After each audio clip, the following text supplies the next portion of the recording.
Chinese President Xi Jinping visits North Korea. Beijing is Pyongyang's main political and economic backer. Xi has voiced his opposition to what he called hegemonism and power politics. So how could his visit shape geopolitics in the region? This is Inside Story.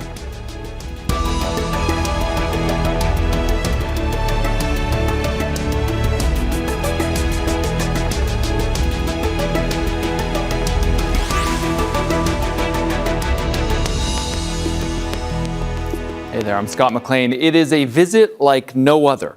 The Chinese president is in North Korea, with many saying he aims to reinforce Beijing's leverage with Pyongyang. North Korea is largely isolated on the world stage and under UN sanctions. China remains its main supporter. It's been sidelined due to its nuclear activities. But Pyongyang has made it clear it wants to be recognized as a nuclear state and insists its nuclear program is a line of no retreat. Xi Jinping's visit comes after he held a summit with Donald Trump, who wants North Korea to denuclearize. He also met Vladimir Putin, who's been developing a closer relationship with Kim Jong Un. We'll discuss the strategic outcome of Xi's visit in just a moment, but first, this report from Imogen Kimber. It's a rare state visit for the Chinese President Xi Jinping. He's in Pyongyang for the first time in 7 years, meeting North Korean leader Kim Jong Un. It comes after two high-profile and highly politicized visits to Beijing by the leaders of the US and Russia last month. Ahead of the trip, Xi Jinping penned an article for a North Korean newspaper saying, The shared ideal of socialism is the distinctive feature of China and the Democratic People's Republic of Korea's relations. And that the countries must work together to oppose what he called hegemonism and coercive politics.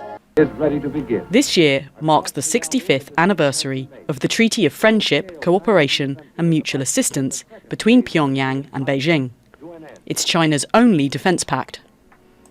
For several decades, China has been North Korea's primary economic and diplomatic backer.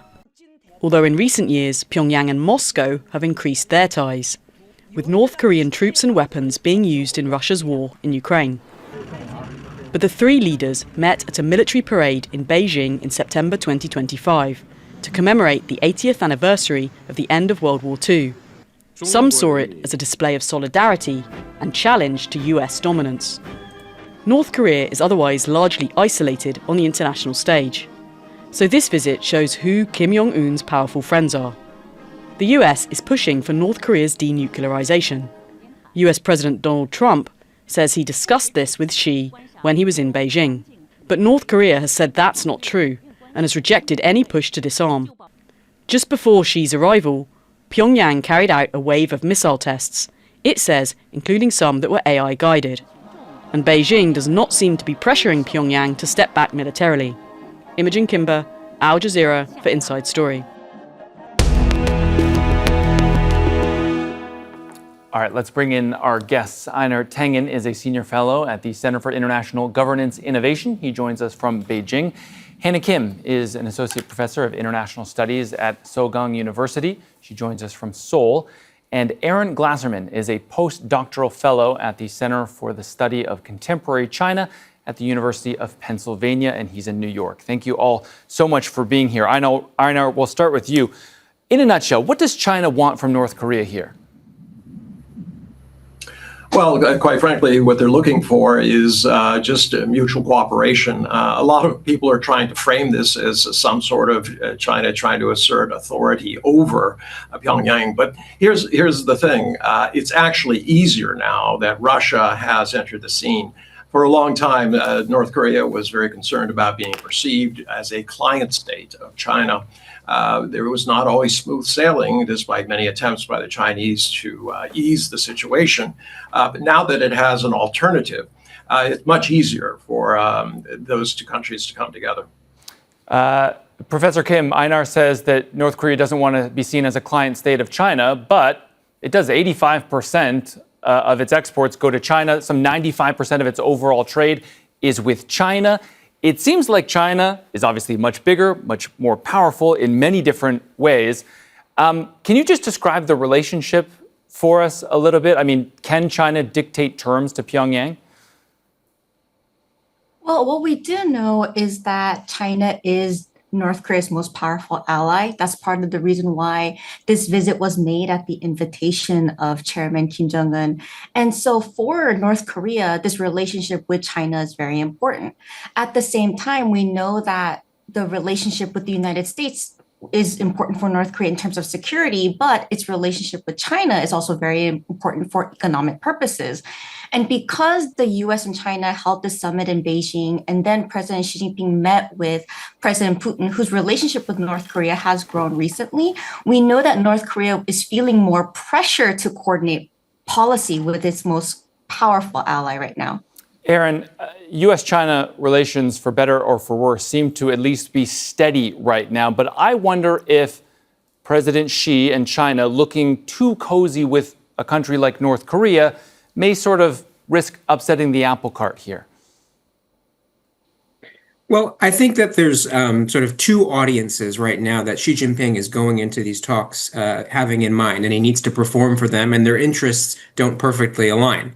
On the one hand, he needs to go to North Korea, or he has gone to North Korea with a mission to convey the fact that China remains North Korea's indispensable and essential partner.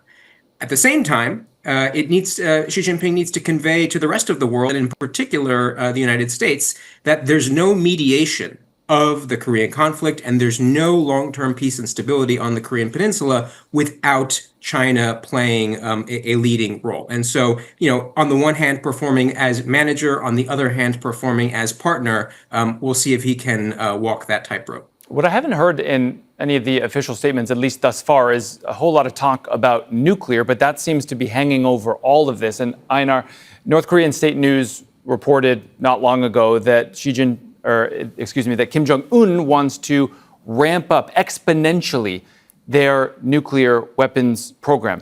Is China okay with that at the end of the day? No, actually, but that ship has sailed, quite frankly. They have nuclear weapons. I think this is actually a gambit. North Korea wants to be recognized as an independent state. And in order to do that, there has to be some sort of peace talks. I think that when Xi Jinping goes there, the deal on the table is they said, look, we'll try to help you be an independent, recognized, normalized country. But please do not involve acts of aggression that give Japan, for instance, or even South Korea, the excuse to go nuclear. So this is interesting, Professor Kim, because Einar is saying, look, there may be a deal to sort of help North Korea join the international community of nations as this nuclear state. But surely the United States is looking at all of this and saying, no. President Xi, please, you need to be helping convince North Korea to denuclearize. Right. So as was mentioned earlier, it seems as though North Korea doesn't have any direct plans to denuclearize at the moment. Even just 2 days ago, Kim Jong Un issued a statement saying that, strengthening North Korea's nuclear forces is essentially an irreversible final conclusion. And she flatly dismissed the US government's announcement that President Trump and Xi had agreed on the goal of North Korean denuclearization at their May summit, and she called it nothing more than the spread of disinformation. So in that context, it seems as though North Korea is very unlikely to denuclearize. But at the same time, I think North Korea also wants to kind of take advantage of President Trump's relatively more unusual approach to foreign policy in that regard, because North Korea has repeatedly signaled that it has no interest in dialogue with South Korea, but it has kept the door open to Washington. So in that sense, even Chairman Kim has mentioned this kind of fondness that he remembers in terms of personal memories with President Trump. And so what North Korea is now saying is that if the United States abandons this, what they call an obsession with denuclearization, then they have no reason to refuse engagement. But I mean, the relationship is interesting that you mentioned, because a lot of hay was made by President Trump over the letters that Kim wrote to him. Do you think that there is a realistic scenario here where the U.S. changes its mind and says, actually, North Korea, don't worry about denuclearizing, we'll just recognize you as you are? I really think it depends on the administration. But right now, it's been less clear than in the past as to whether or not the U.S. government would be willing to accept that kind of situation. In the past, there was less unorthodox foreign policy. And so because of that, now North Korea kind of wants to take advantage of this and wants to push for what they describe as a de facto recognition as a nuclear state. So in that regard, from North Korea's perspective, it may seem as though they have more opportunity to take this route, but it seems very unlikely. Aaron, is this realistic for the world to just recognize North Korea as a legitimate nuclear state and maybe remove some of the sanctions? Or does it need to get something in return? And what would that be? I don't think that, at least under the current Trump administration, the prospects of recognition of North Korea as a nuclear state are high. And here we need to bring in the bigger picture from Washington's point of view.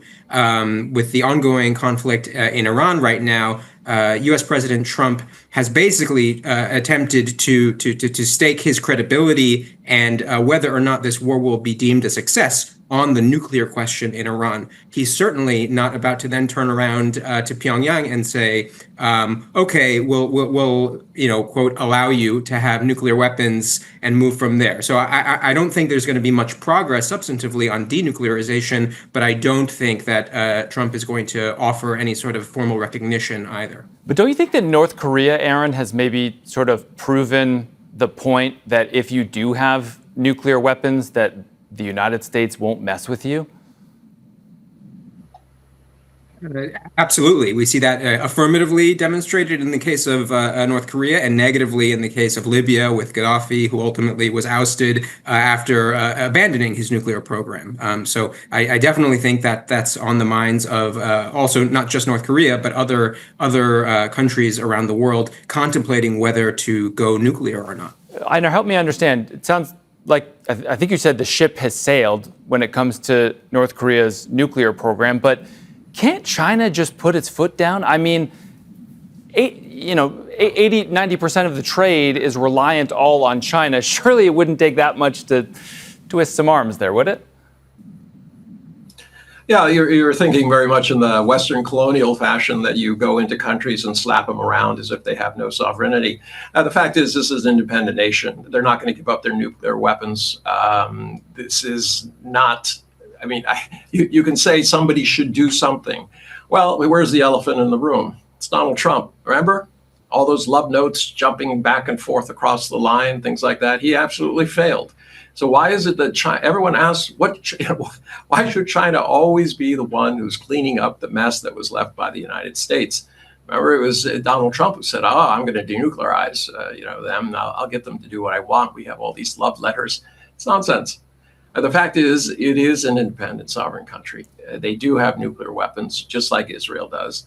The question is, what do? You continue to try to sanction them, or do you try to bring them into the world body?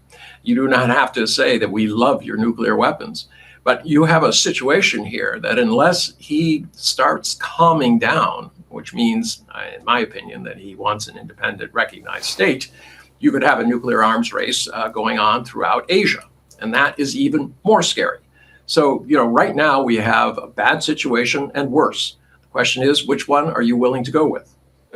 Professor Kim, does the arm twisting analogy only work when we're talking about rational actors? Because a lot of people would objectively look at the scenario of North Korea and say, maybe they're not a rational actor considering they are willing to subject their people to grinding poverty because of these sanctions, all to keep up this, military spending and this nuclear program. Right. So I think a lot of the research on sanctions has actually shown that it has been somewhat ineffective in the case of North Korea. But when we're thinking about twisting arms, and this kind of goes back to the previous question as well, is that China doesn't really seem to be pushing North Korea to denuclearize. And that's the problem because there is no arm really being twisted at this point. Even with this visit, the way that Beijing has framed it and how the Chinese state media has framed it is that it mentions only peace and stability on the Korean Peninsula with no mention of denuclearization. This is very different from 2018, 2019, when all 5 summits between Xi and Kim were explicitly referencing denuclearization. So in that sense, it seems to have really shifted in terms of what the discussion and what the topics are focusing on, at least publicly. And we can kind of see this in recent interactions as well, because denuclearization has been absent when Kim visited Beijing last September. And even in last month's US-China summit, again, we kind of saw how there was, even though the White House fact sheet mentioned it, the Chinese readout did not. So we're kind of seeing some difference in terms of what is publicly being mentioned or not. And so in that sense, it seems as though this arm twisting is not really happening. Aaron, look, if the nuclear issue is a moot point and there's not political will from China to sort of arm twist Pyongyang into taking any steps to denuclearize, I wonder, though, whether it undermines China's growing role as this sort of international power when it comes to diplomacy, to be hanging around with what many people would consider to be a hermit state whose people have very few rights and freedoms. So I agree that North Korea isn't China's only key partner by any means. And it's important to emphasize, I think, that China does actually have an interest in reining in North Korean brinksmanship, and there are several reasons for that. First and foremost, I mean, it's a country that shares a border with China. China has a significant ethnic Korean population. If there were any sort of conflict or other disaster on the peninsula, it could easily turn into a refugee crisis or other problem that would very much become a sort of major security and humanitarian problem that China would have to deal with. So in the immediate sense, there's that. If we then look to the broader sort of regional perspective to Northeast Asia, right now, one of China's top concerns is, from its point of view, growing Japanese remilitarization and increasing collaboration and warming ties between South Korea and Japan. One of the factors driving that rapprochement between Seoul and Tokyo is a sense of a shared threat from North Korea. So to the extent that Xi Jinping can position himself as a mediator there and rein in that brinksmanship, that reduces some of the pressure driving two major U.S. security partners closer and closer together. And then finally, vis-a-vis the China-United States relationship, right now, Xi Jinping has Donald Trump in a pretty comfortable position, and he wants to remain outside of Washington's crosshairs. So to the extent that he can be seen as even if a just modestly constructive rather than a destructive or radicalizing force in the region, that will go a long way toward the sort of broader strategic competition with the United States. That's a very good point. The Chinese President Xi Jinping wrote a piece in a North Korean newspaper ahead of this trip, and in it, it says, "We must follow the trend of the times, enhance strategic communication and coordination, jointly safeguard the international system with the United Nations at its core and the international order based on international law, oppose hegemonism and power politics, and oppose all attempts and actions to revive militarism and endanger regional security and stability." Einar, when Xi talks about hegemonism, is he talking about the United States? And is this his way of maybe signaling to President Kim, without actually saying it, that they have this common foe in the United States? Well, I don't think there has to be anybody saying that. This is the reality. I want to go back to something you said. Please. And that was, a few sanctions will settle everything. Well, 63 years later, Cuba, although it's in desperate need right now, 63 years of sanctions didn't change that. I mean, this carpet bombing them back to the Stone Age, all of these trite killer things that people like to say haven't changed the world for the better. Middle East is broken. Southeast Asia was overrun. Going back to the old ways is not the new way. China is trying to figure out the best way to deal with the situation as it is, not as it made it. All right. So this is a situation where Xi Jinping is going there to steady the boat. And that's is simply the way it should be seen. In terms of militarism, there is a concern about Japan. They're looking for some sort of excuse in order to go nuclear. It's very, very clear from the very sharp tones that their PM and also FM have been talking about. So this is also an attempt, as I said, to tell Kim, look, it's in your interest to calm down. Let's figure out how to make you an independent state so we get and at least have a peace between North and South Korea. That, I think, is the overriding goal, not playing these games of who should be doing what. Professor Kim, Einar is making the point, I think, loud and clear that China is nothing if not pragmatic. But in that quote that I read, she is also calling to safeguard the United Nations and international order, which I find curious only because a UN report published last year found that North Korea was far from adhering to its international obligations under international law. It refers to forced labor involving children, executions for distributing foreign media. So what exactly is President Xi trying to get Kim on board with? I think the human rights issue in North Korea is a larger issue that we can also talk about later on. But when you kind of talk about hegemonism in this context, we do have to keep in mind that both North Korea and China kind of share this fundamental opposition to what they see as U.S. unilateralism, and both have this common interest in not only weakening U.S. hegemony but also in building a multipolar international order. And in what Beijing has described this as is the democratization of international relations.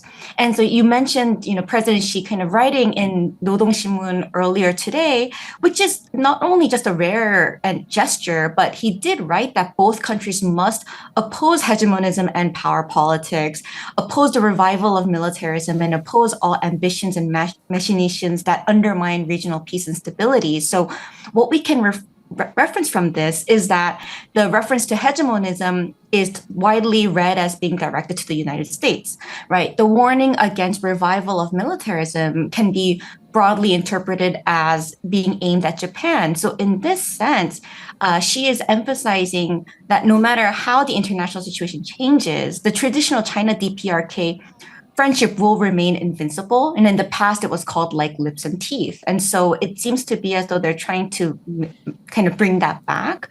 Yeah. But also, there is this emerging trilateral alignment between North Korea, China, and Russia. And so we're witnessing this growing consolidation of a North Korea, China, Russia axis. And this bloc is increasingly positioning itself in explicit opposition to a US-led international order and its allies. So in that sense, they need to secure each other's support, and that's what they seem to be doing in this meeting. Aaron, does it strike you at all as odd that China is pushing international law only because Human Rights Watch found that since 2024, China has deported more than 400 Koreans back to their home country? That is despite the risk of torture, imprisonment, sexual violence, forced labor, even the possibility of execution. So, I mean, is China really kind of turning over a new leaf here with this statement?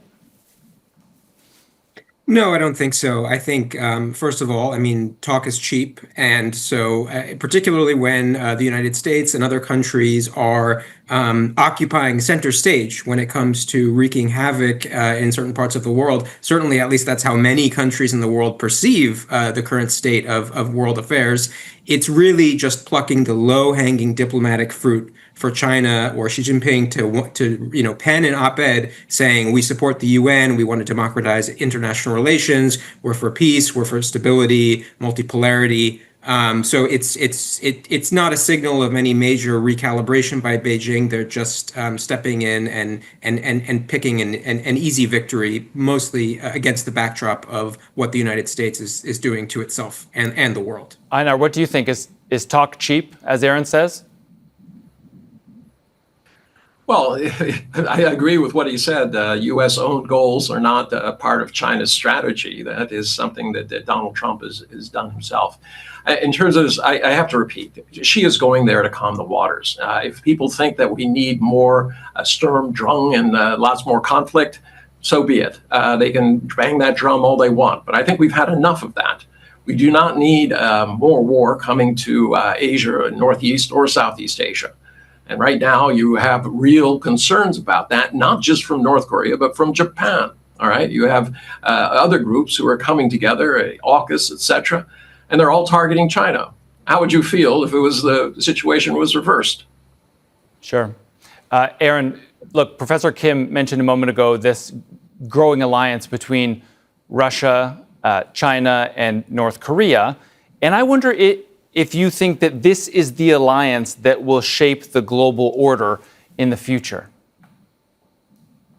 So I think there's no denying that these countries are increasingly coordinating some of their security activity and their diplomatic and political engagements. But I think, first of all, every step forward they seem to take toward alignment also seems to introduce new tensions. And so just for example, I mean, Beijing is not happy about the fact that Moscow now has greater leverage than it did before over North Korea. And as much as Beijing and Moscow are in alignment when it comes to countering what they perceive as Western and the United States-led hegemony, they also have many sort of underlying structural and historical tensions and conflicts between them, which at some point may surface once the sort of looming threat of the United States, in their view, fades away. The second point is that I think from China's point of view, leaving aside North Korea and Russia, it's really an exaggeration to say that this is the bloc that matters. The core element of China's grand strategy is pursuing self-sufficiency and using diversification to do it. Yes, China partners with North Korea and Russia, and to some extent Iran. China is also partners or deals closely diplomatically, economically, and even in terms of security cooperation with many of those countries' major adversaries and rivals. So you can't understand what China is doing in the world and why it has grown so tremendously without appreciating the fact that it is almost always playing both sides and diversifying its partnerships, not just trying to play to one bloc or the other. All right, it is a fascinating discussion. I certainly wish we had more time. Thank you all for being here. That's Einar Tangen, Hannah Kim, and Aaron Glasserman. And thank you, too, for watching. You can see the program again anytime by visiting our website, aljazeera.com. And for further discussion, go to our Facebook page. That's facebook.com/AJ Inside Story. You can also join the conversation on X. Our handle is @AJ Inside Story. For now, that's it from me, Scott McLean, and the entire team here. Al Jazeera's coverage continues in a moment. Stay tuned.